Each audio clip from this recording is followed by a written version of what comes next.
All right, let's dive into the fascinating world of moving averages today.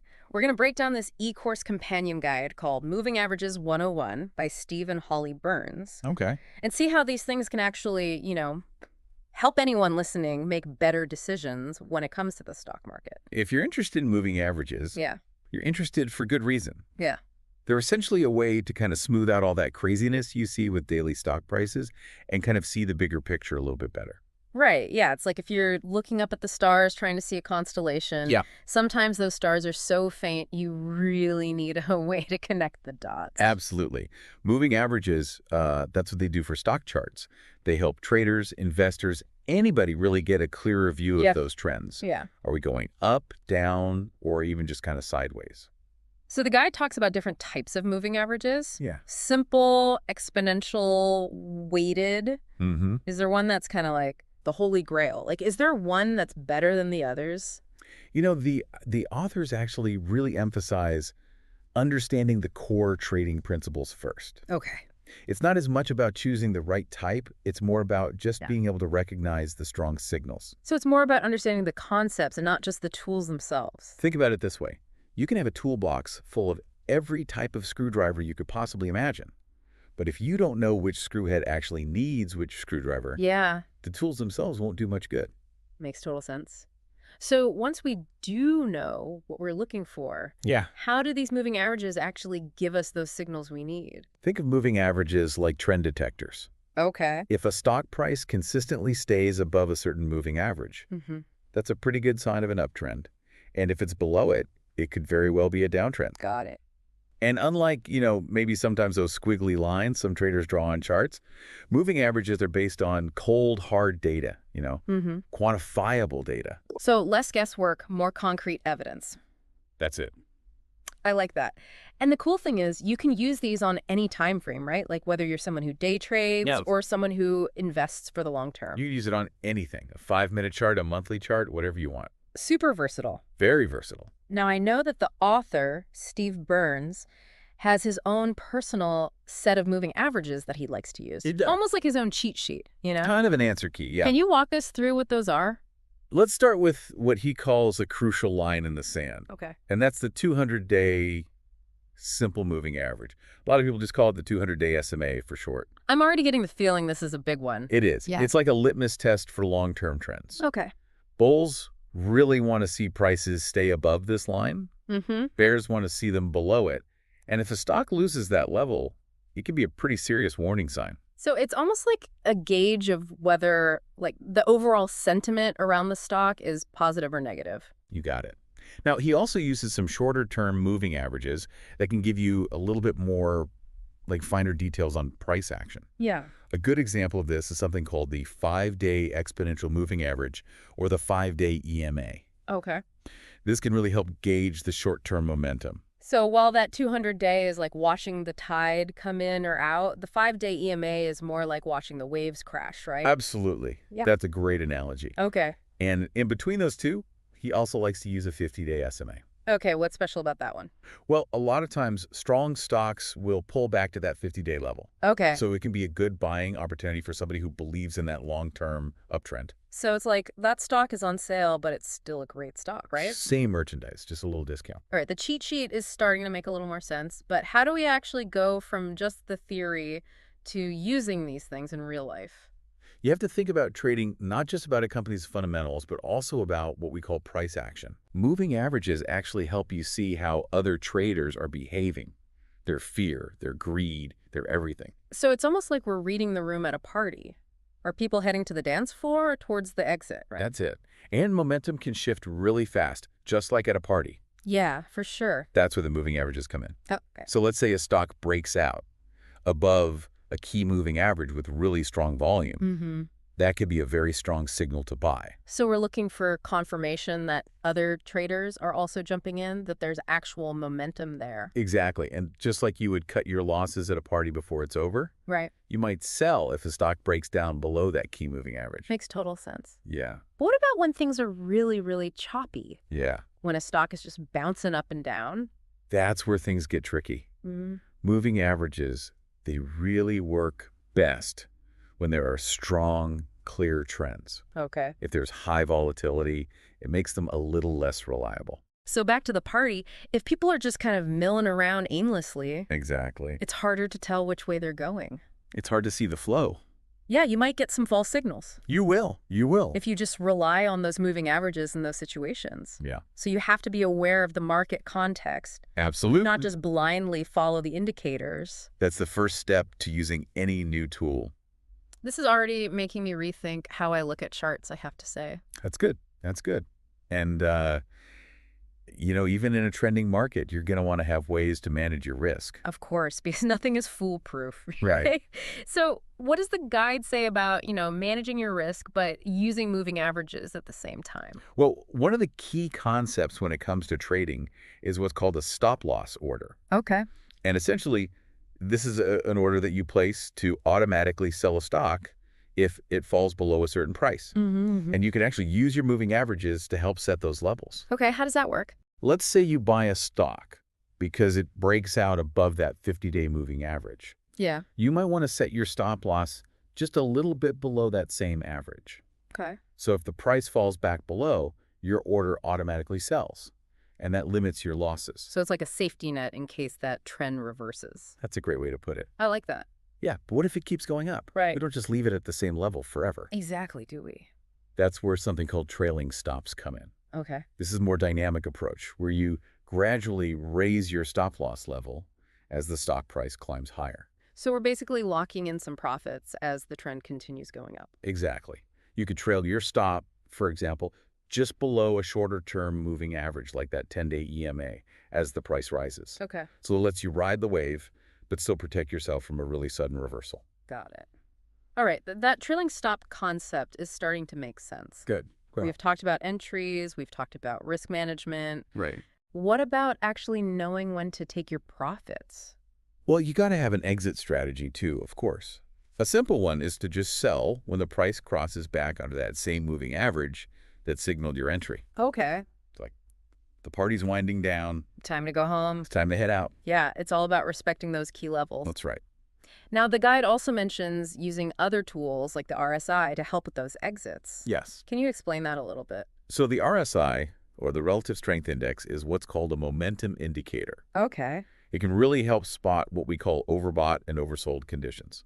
So it's like how much fuel is left in the tank of that trend. I like that. I like that. So, readings above 70 typically suggest the stock is overbought, like that swing set's about to come crashing down. Oh, I've And then readings below 30 suggest it's oversold, so maybe the selling's done. Okay. A bounce could be right around the corner. I see. So how would we combine that with our moving averages? Okay, so let's say you're using the 50-day moving average as your main trend filter. Mm-hmm. You only want to buy stocks above that line, Right. and then the stock breaks above the 50-day. Yeah. That's a potential buy signal. Yeah. But you check the RSI, and it's way up there above 70. Oh, so that might give us pause. Yeah, it suggests the move could be a little overextended. Maybe a pullback is coming. So it's like that stock looks great at the party, but it's already had a few too many drinks. Right, right. That high RSI might make you want to wait for a little bit healthier reading before you jump in, or you might even skip the trade altogether. So the RSI is like a confirmation tool. It makes sure that momentum really aligns with that moving average signal. That's a good way to put it. It's like a second opinion. I like that. Yeah. All right. You mentioned the MACD a little bit ago. Right. What does that indicator bring to the table? So the MACD, or moving average convergence divergence, it's a mouthful, I know. It It is. helps you identify shifts in momentum, and it does this by comparing two different moving averages. So how is that different from a crossover system? Because in a crossover system, we're also looking at two moving averages. Right? In a crossover system, you're using those averages to create buy and sell signals when those lines actually cross. Yeah. The MACD is a little bit different. It's looking at the relationship between those averages, not just when they cross over. Okay. And it's represented by two lines on a chart. Okay. You've got what's called the MACD line, and you have what's called the signal line.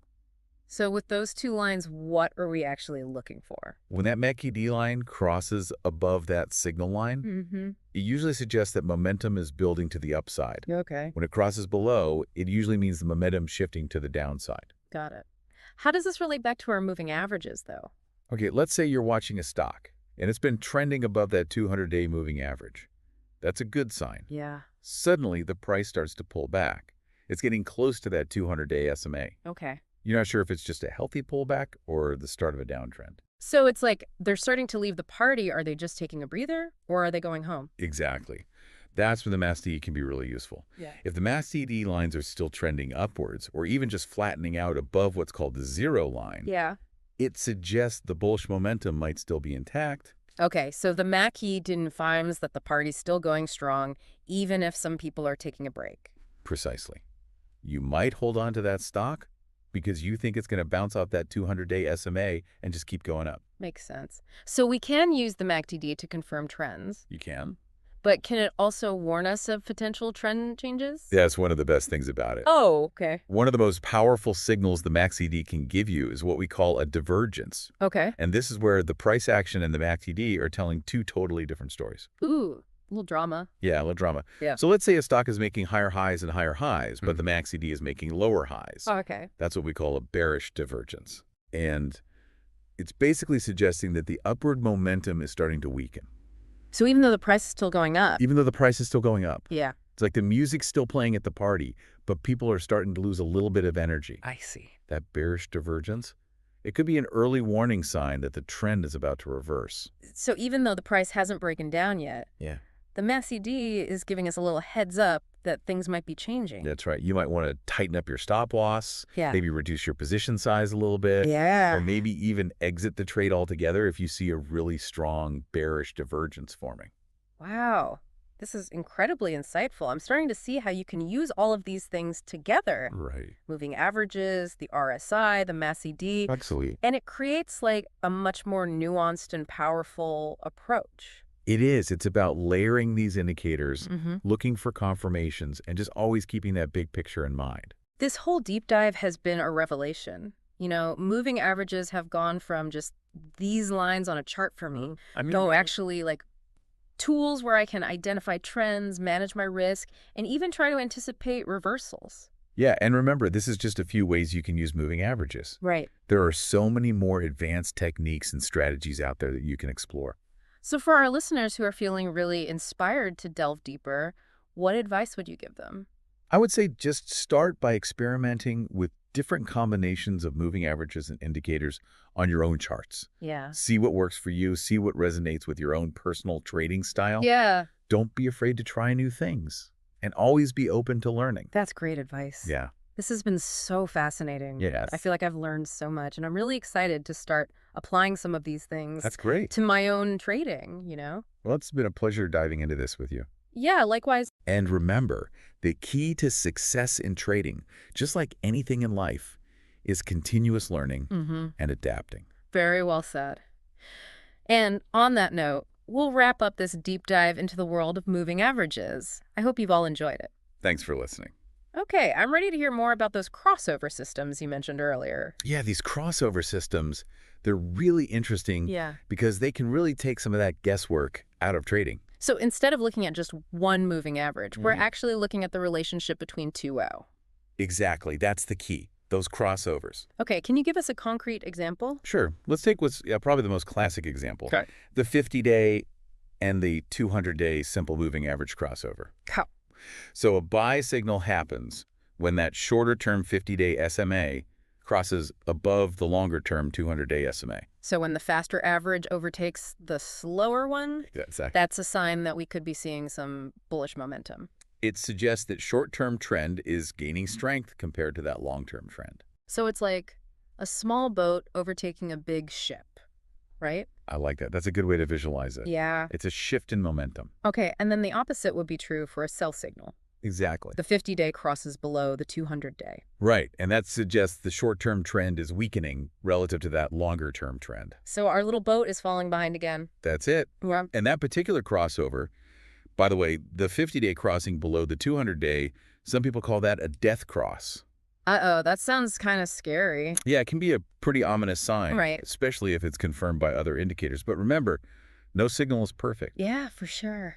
Even a death cross can be a false alarm sometimes. Always going to keep things in perspective. Always. So we've got the 50-day and 200-day. Right. What other combinations do people use a lot? Oh, there are so many. Real? People will use the 5-day and the 20-day SMA crossover for much shorter-term signals. Okay. Others like the 10-day and 50-day EMA crossover. It's like choose your own adventure with all these different combinations. It is. And you can even combine different crossover systems to create a more complex strategy. Okay, so walk me through that. You could, for instance, use a shorter-term crossover, Mm-hmm. like the 5-day and 20-day, to generate your entry and exit signals. Okay.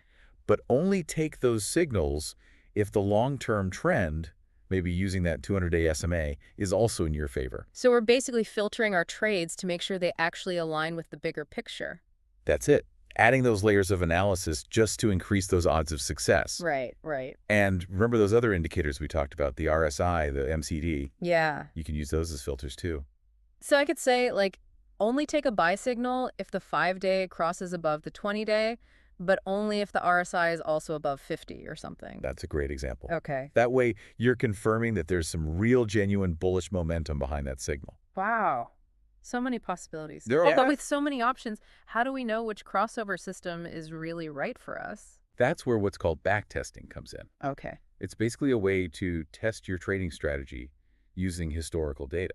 So kind of like a time machine for trading, we can see how our strategy would have performed in the past? Exactly. Yeah. It helps you see which systems have historically worked well and which ones haven't.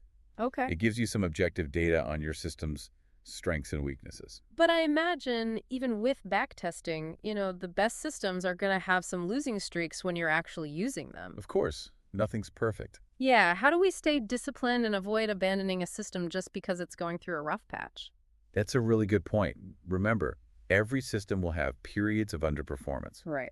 Backtesting helps you understand those historical drawdowns, Okay. those periods where the system has lost money. So we know the historical ups and downs. Yeah, it helps you set those realistic expectations Yeah. and understand that trading is really about managing risk, not trying to eliminate it altogether. That makes sense. And speaking of risk management, Yeah, that's always important. remember those stop-loss orders we talked about? Yeah. Super important for any trading system, Okay. especially crossover systems. You need a way to protect yourself if a trade goes against you. So if we buy based on a crossover signal, Yeah. where would we place that stop loss? Well, a lot of traders will place it just below a recent swing low, Okay. or maybe below a key moving average that's acting as support. So we're kind of defining our risk before we even enter that trade. Exactly. I like that. Takes the emotion out of it. Yeah. And remember those trailing stops. Yeah. Those can be super helpful with crossover systems too. Right. So as the stock is moving in our favor, we can kind of raise that stop loss level. Right. You're locking in profits and protecting yourself from that sudden reversal. So it's like we're building a dynamic safety net. It is. It's all about managing that risk and maximizing your profit potential. I like it. We've talked about entries, we've talked about exits, but trading isn't just about entries and exits. There's more to it. It's also about how much we risk on each individual trade. Position sizing. Yeah. How do moving averages play into that? Well, some traders will use moving averages to actually help them determine their position size. Okay. They might, for example, risk a smaller percentage of their capital on trades that are closer to a key moving average because those trades might be a little bit more prone to those quick, like, whipsaw movements. So it's about adjusting our risk based on, like, what the market's telling us. Yeah, it's all connected. I like that it's all starting to come together. In the guide, Steve Burns describes moving averages as his gurus. That's a great point. What does he mean by that? It's a powerful statement, Yeah. right? Yeah? He's saying he trusts these indicators to actually guide his decisions. Right. Trading is so emotional. Oh, it is. You get caught up in the fear and the greed. Yeah. Moving averages provide that objective perspective. That data-driven perspective. Yes, data-driven, unemotional. They keep us grounded. Exactly. They keep you grounded. They help you avoid making those really impulsive decisions. I can see why he calls them his gurus. Yeah. It's like having a wise mentor always there to give you a little bit of guidance. Right. Okay, so we've talked a lot about Steve's approach.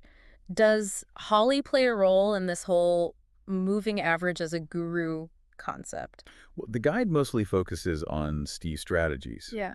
But Holly's background is really in market psychology, Okay. which adds this whole other layer of understanding to how traders behave around these key levels. So it's not just about the numbers, it's about like the psychology behind the numbers. Exactly, the human element. You know, we've been talking about crossover systems, we've been talking about backtesting. Yeah. It all sounds very mechanical. Right. Very robotic almost. Like a computer program. Where does our own intuition and experience come in? That's a great question. Even with the most sophisticated systems in the world, trading still needs judgment. You got to be able to read that market context, get a feel for the sentiment. Absolutely. And adapt your approach accordingly, right? So it's not just about following the signals. It's about using those signals to make smarter decisions. I like that. That's it. This has been so insightful. Good, good. You know, moving averages have gone from just lines on a chart for me I know, it's a to like these powerful tools for identifying trends, managing risk, even anticipating those potential reversals. So, and those are just a few ways to use them. Yeah, I'm sure. There's a whole world out there. I'm eager to hear more about, you know, those advanced techniques, those combinations that you talked about. Let's get into it. Can we dive into that in the next part of our deep dive? Absolutely. Let's explore those more nuanced ways to use moving averages. All right, let's talk about those advanced moving average techniques. You mentioned before that we could combine them with other indicators. So how does that actually work? It's like you've got this great recipe, and moving averages are a good base. Okay. But you can add other indicators to really spice things up. I like that. Give your analysis more depth, more complexity. Let's dig into the RSI a little bit deeper. Okay. Just remind me again, what does that actually tell us? So the RSI, it measures the strength of those price movements to figure out if a stock is overbought or oversold. Imagine a swing set. If it swings too high one way, it's going to swing back the other way. Makes sense. RSI helps us see those extremes. Okay. So readings above 70, that usually means it's overbought. So it's like a momentum speedometer, things getting too heated. I like that, yeah. And then below 30, that suggests it's oversold. Maybe it's time for a bounce. Okay, so how do we use that with moving averages? Okay, so let's say you're using a 50-day moving average as your main trend filter. You only buy stocks above that line. Okay. And then, boom, a stock breaks above the 50-day. Yeah, looks good. Potential buy signal. But then you check the RSI, and it's like way up there above 70. It's like you see someone at a party who looks ready to mingle, but then you realize they've maybe had a few too many drinks already. I see what you're saying. That high RSI might make you think twice. Okay. The move might be overextended. Yeah. You know, maybe a pullback is coming. So you might wait for a better RSI reading before you actually jump in. Exactly. Or you might even just skip the trade altogether. So the RSI is like a confirmation tool. Yeah, like a second opinion. I like that. Make sure the momentum really aligns with that moving average. Now, you mentioned the MACD earlier, too. What does that one do? MACD stands for Moving Average Convergence Divergence. It's a mouthful. It is a mouthful. It really is. Yeah. But basically, it helps you identify those shifts in momentum Okay. by comparing two different moving averages. Now, how is that different from a crossover system? Because there, we're also looking at two moving averages. So a crossover system is giving you those distinct buy and sell signals when the lines actually cross. The MACD is looking at the relationship between those averages. Okay. Not just the crossover itself. So it's a different way of looking at it. You've got two lines on the chart, the MACD line and the signal line. Okay, and with those two lines, what are we looking for? So when that MACD line crosses above the signal line, it usually suggests momentum's picking up to the upside. Okay. When it crosses below, momentum's shifting to the downside. Got it. It's pretty simple. How do we connect that to our moving averages, though? Okay, so let's say we're watching a stock. It's been trending above its 200-day moving average. That's a good sign. Yeah, that's what we like to see. But suddenly, the price starts to pull back. Okay. Getting close to that 200-day SMA. Right. Now, you're not sure if it's just a healthy pullback. Yeah, like they're just taking a breather at the party. Right, exactly. Like, or are they actually going home for good? Right, right. That's where the MACD comes in. Okay. If those MACD lines are still trending upwards, or even if they're just flattening out above the zero line, it suggests that bullish momentum might still be there. So the MACD is confirming that the party's still going strong, even if a few people are taking a break. So you might hold on to that stock because you think it'll bounce off that 200-day and keep going up. Now, can the MACD also alert us to potential trend changes? Absolutely.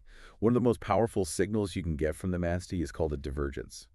Okay. This happens when the price action and the MACD are telling different stories. A little drama? Yeah, a little bit of drama on the charts. Give me an example. So let's say a stock is making higher highs and higher highs, Okay, sounds good. but the MACD is making lower highs. Interesting. That's a bearish divergence. Okay. It's telling you that the upward momentum might be fading, even though the price is still going up. So the music's still playing at the party, but people are starting to lose a little energy. That's a great way to put it. That bearish divergence could be an early warning sign that the trend is about to reverse. So even though the price hasn't broken down yet, Yeah, that MACD is giving us a little heads up. a little sneak peek Yeah. into what might be coming next. You might even exit the trade at that point. You might tighten your stop loss, reduce your position size. Yeah. Or, yeah, you could even get out completely. Wow. I'm seeing how we can use all these things together. It's all about layering those indicators, looking for confirmation, and just keeping that big picture in mind. This whole deep dive has been a revelation. Moving averages have gone from just lines on a chart for me to actually powerful tools that I can use to identify trends, Absolutely. manage my risk, even anticipate reversals. You got it. It's been amazing. I'm glad you're getting so much out of it. So for our listeners who are feeling inspired to learn more, Yeah. what advice would you give them? I would say just start experimenting. Play around with different combinations on your own charts. See what works for you. See what resonates with your own trading style. Don't be afraid to try new things and always be open to learning. That's great advice. Yeah. It's been such a fascinating journey into the world of moving averages. It has been. I feel like I've learned so much. Good. I'm excited to start applying this to my own trading. Well, it's been a pleasure diving into this with you. Yeah. And remember, just like anything else in life, the key to success in trading is continuous learning and adapting. Very well said. And on that note, we'll wrap up this deep dive into the world of moving averages. I hope you've all enjoyed it as much as we have.